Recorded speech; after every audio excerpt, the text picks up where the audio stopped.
Hey now. If you're watching this on a replay, thank you so much for tuning in. You can learn more about me at FeliciaKelly.com. Let's be clear, this is not going to be for the faint of heart. We are talking about the number one reason Black women miss the opportunity for wealth. The conversation that we're having today is very, very needed. Also, if this is your first time catching me, please let me know that in the comments. You're welcome to let us know where you're tuning in from as well. I love to see all of the people that have been tuning in from across the globe and where you're coming from and how you know us and how you've connected with us. So let us know where you're tuning in from. Tag your friends, text your friends, and let them know Felicia Kelly is about to drop some gems. The more often you can catch me live, the better. You can watch the replay. The replays are always dope. Plenty of people watch the replay, but when you can catch it live and you can engage and you can have the live experience, then that's totally different. I'm Ariel from Rock Hill. Just got my book. Yay! If you haven't gotten my book, Proverbs and Profit, if you're a person who really needs to shift your thought pattern regarding wealth and up level how you think about wealth and abundance, you need to go and grab Proverbs and Profit because it is a mindset shifter. That is what it's designed for. That's why it was written.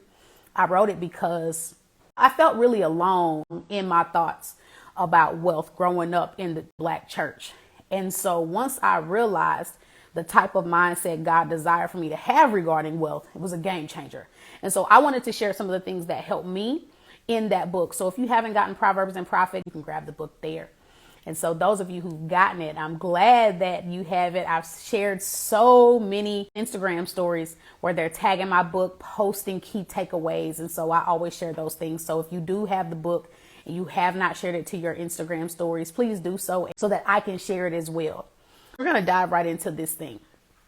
If you do not know me very well, if this is your first experience with me, my name is Felicia Kelly. A lot of the people who are attracted to our content, a lot of the people who are attracted to what we do and what we build are wealth catalysts. What is a wealth catalyst? A wealth catalyst is a trailblazer. It's a person who is really called to wealth and often called to be the example to their family, to their friends and their community, to the church of what true abundant wealth looks like. The number one reason Black women miss the opportunity for wealth. Don't get it twisted, right? We support all women. We support Black women. We support wealth, period. But Black women are the least represented. Black women are the most underserved. Black women are the least protected, yet we are expected to settle the most. And so my platform is going to speak to rich Black women because that is what we all harbor inside of us. Everything about a Black woman is rich. The way we do things, the way we execute, the way we nurture, the way we care about people, the way when we get jazzed up, we stop the room. Everything about Black women is hashtag rich Black woman. And so we're going to continue to have these conversations until how we operate matches our bank account. Until our bank account catches up with how we operate. So for those of you who are saying, Felicia, I'm not to 6-figure months yet. Can I have this conversation? Absolutely. So we're going to continue to operate like rich Black women. And then we're going to put things in place like these conversations we're about to have right now until your bank account catches up with how you operate. So the number one reason Black women miss the opportunity to live a wealthy life. I didn't say can't live a wealthy life. I didn't say won't. I said miss the opportunity. If you miss an opportunity, it implies that an opportunity is there. Okay. And the reason is not knowing the difference between privilege and rights. I work with dozens of Black women. I work with a lot of Black women who are very well educated, who have post degrees. They're coming to me because there's a sense of freedom that they're looking for. There's a sense of permission that they're looking for because they don't know the difference between a privilege and their rights. So what does that look like, Felicia? Salvation, that's a privilege. Jesus didn't have to die on the cross for us. That's a privilege. Having a relationship with God, that is a privilege. Being in God's presence, having relationships with people, having great friendships, great relationships, those are privileges. But the number one thing we are terrible at is taking care of ourselves on such a level that it frustrates people who don't. And you have a divine right to take care of yourself. And what that looks like is making sure you charge appropriately. That is a divine right. Why? Because you have been given the power to get wealth. Like Deuteronomy 8:18 is still in full effect. Okay. That is a right. You have a divine right to make enough money to hire a housekeeper, to hire a team, to go and get your hair done every week, every other week, every month, whatever your schedule is. Going and get your nails done is not a privilege. That is a right. Going and get some alone time without your kids yelling, mommy, mommy, mommy, mommy. That is a right, not a privilege. You are not required at any stretch to give so much of yourself that you have to figure out the pieces of you that you have left for you. That is not a requirement. That is nowhere in the Bible. There are no rules that say that. That is not correct. You have to learn the difference between what your privileges are and what your rights are. Most of the things that we look at as privileges are actually rights. This is why we have so many people, especially kingdom people, who get frustrated with me for talking about money so much, who get frustrated with me for talking about wealth so much, who get frustrated with me for talking about 7-figure strategies so much. Why? Because we don't realize that money is a right, not a privilege. If you would realize that having a lot of money is a right and a necessity, you would not get frustrated with people who are always talking about money or always have a lot more than you. Most of the things that we struggle with in our life, most of the things that we deal with that we haven't overcome is because we are in our own way. We haven't shifted the thought pattern. We're still being superwoman. We're still wearing the cape and then turning around and complaining that we are wearing the cape. I'm so tired. I'm so frustrated. Nobody cares. I don't have any help. I don't have this. And meanwhile, you are your hindrance. You did run well, but who hindered you? You hindered you because you won't come to grips with one, who God called you to be, the next level that you need to step into, because now it's bigger than you. It was cool when it wasn't bigger than you. It was cool when you were in grind mode. This is why some of you won't get out of grind mode. Because grind mode gives you permission to settle. Grind mode gives you permission to be so tired that you can't take care of yourself.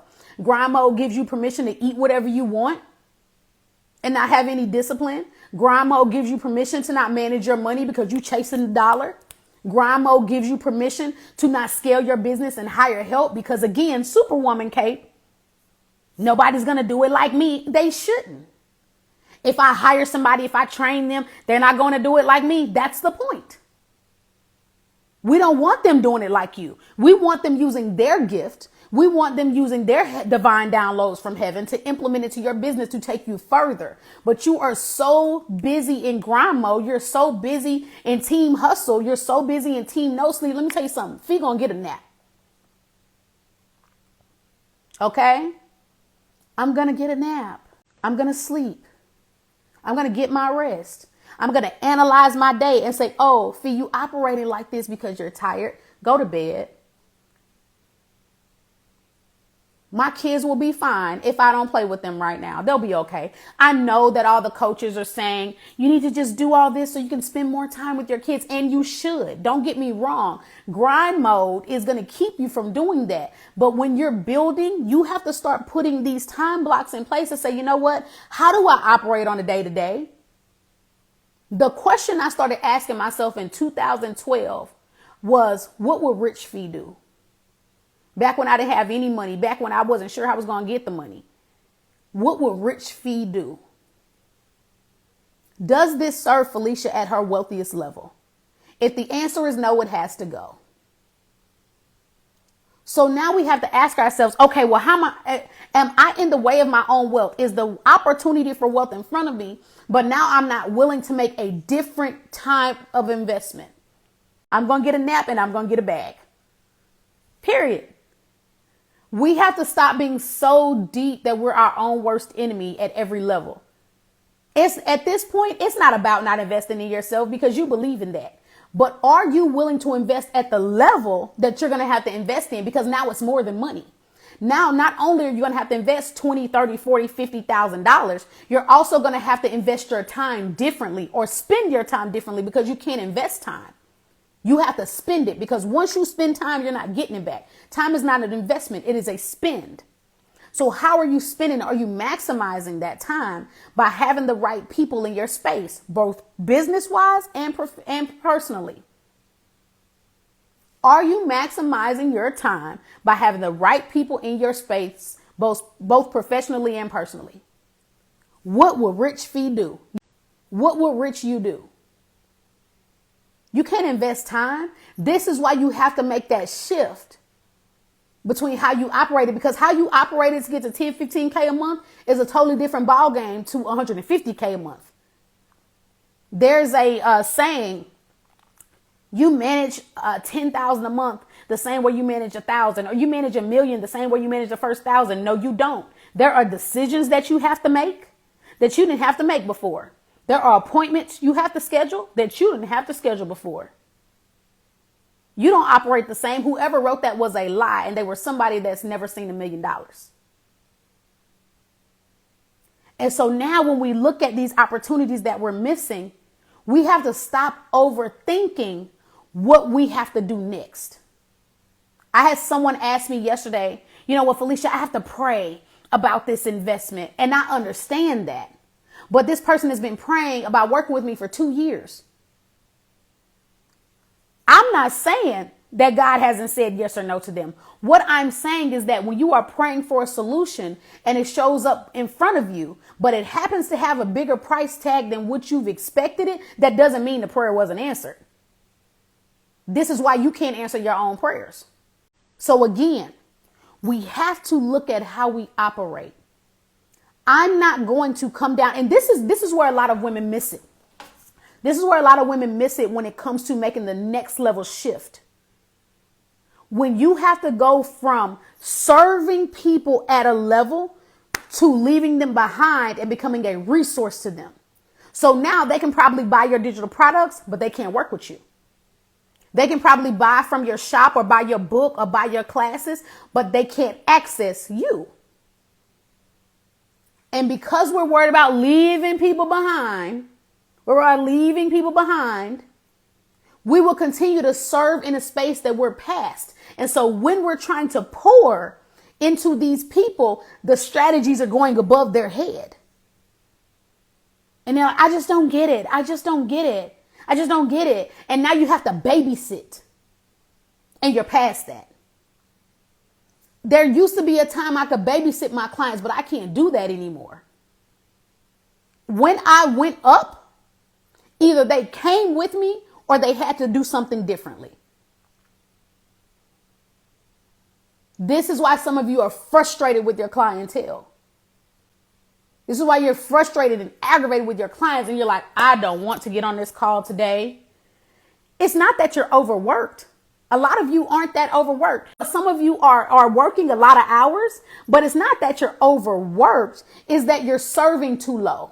And so now you have to bend over to serve. And instead of you being able to reach your hand down and stand up straight and they can grab on your hand and climb up, you're reaching down to pull. And you have to exert more energy than the client. And that's why you're mad every day. Again, missing opportunities for wealth. Why? Because we don't know that we have a divine right to serve the right people in our business. We think it's a privilege. It's a privilege to be called to run a business. It is a privilege to be called to serve people. Yes, those are privileges.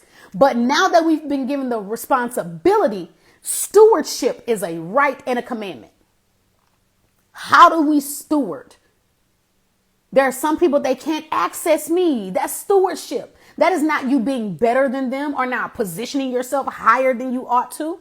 That's not the case. It is now that you have gone up and you can't see so far down. The higher you go, the more dangerous it is to jump. And so if you're climbing up stories and now you're up 30 stories in the air, you can't step off the ledge to go and get somebody. That is dangerous. You will kill yourself. And if you land on them, you will kill them too. But if you're on step one, then you can step down. But every time you go up, you have to make sure that the people that you're serving are higher as well, or otherwise that's dangerous. This is why Moses had to go and get 70 men to manage the people. It was too big for him. You're still trying to manage things that you're too big for. Put somebody in place to do that. That's not your job. The higher you go, the more dangerous it is to jump. You can't just walk off the step from the penthouse. This is why penthouses have balconies and first level has a patio. But some of you are still trying to operate like you did on the patio in the penthouse, and it doesn't work. It's dangerous for everybody.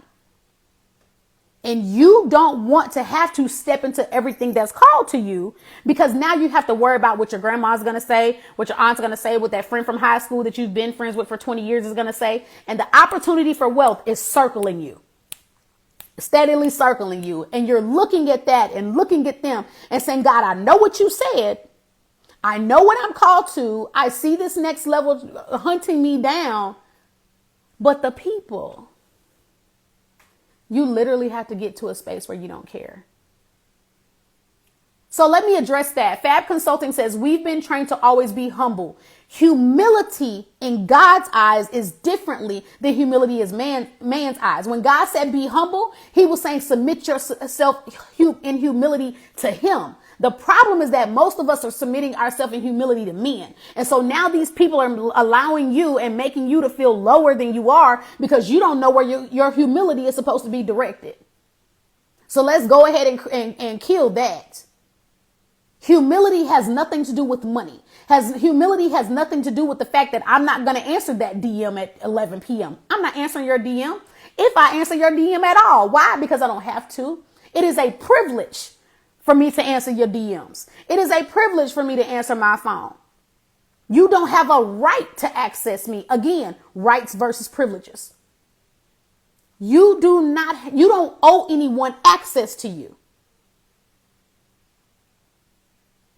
You don't owe anyone access to you.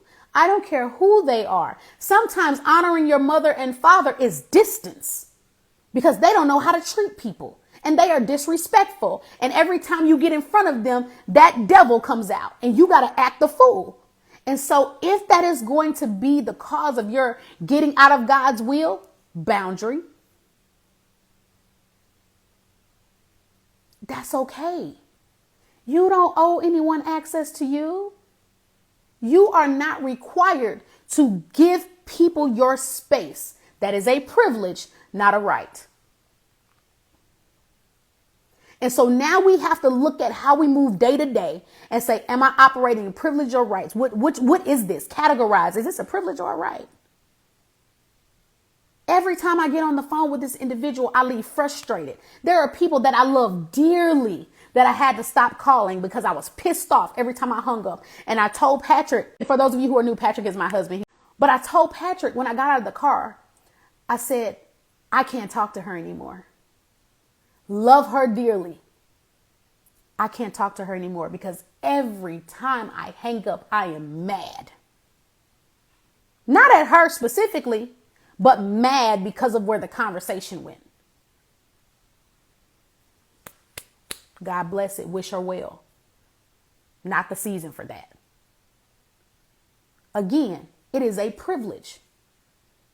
I don't care how lost a person feels without you. You are not their savior. And you don't have to go and put on your Superwoman cape and develop a savior complex and put on your Olivia Pope white suit because somebody will not make the right decisions for their life. And so they're looking for you to do it. No. Privilege versus right. I have the right to protect my space. We scream the body is a temple, but we always relate it to sex. Context, people. If the body is a privilege, why don't you go get your hair done so you can feel good about yourself? Why don't you increase your prices so you can hire team members? Why don't you increase your prices so you can increase your salary and hire a coach so you can stop being out of breath going up and down your stairs? Take care of yourself. That is a right and a responsibility. The problem with Black women is that a lot of the things that are our rights, we give up our rights and make them privileges so that other people can feel more secure about themselves. And you don't have to do it. Patrick says it's not your responsibility to make sure others succeed. If they don't want it for themselves, then why should you? He always says, I cannot want more for someone than they want for themselves. So yes, I'm going to put me first. And for the deep saints that may be watching this, that's ready to log off because I said, put yourself first instead of putting God first. God is first, whether you want him to be or not. You don't have the power to give or take anything from him. God is at the center of my decision making. He's at the center of our decision making. Everything stems from him. That's why he's at the center. But when it comes to me versus people, it's me first. Why? Because I have to be whole. I have to be in a space where I can give to you or give for you without being mad at you or myself later. The problem is that we give and give and give. And yes, dim our light, shrink back. And then we have the audacity to resent the people that we did it for. We do that because we don't understand what our rights are. We do that because we don't understand what our rights are. You have a right to make an abundant amount of money. You have a right to write big enough checks to hire full-time staff members. You have a right to impact your community. These things are not privileges. Are we blessed? Absolutely. Could God shut off the waterfall at any moment? Absolutely. And we honor him for that. But you have to, as an individual, especially as a Black woman, know what your rights are. And we give them up too freely. Yes, Christina Danielle, I have a right to be wealthy. Deuteronomy 8:18 says God is giving you the power to get wealth. He does not waste his time. Time was created for us, not him, because he doesn't need it.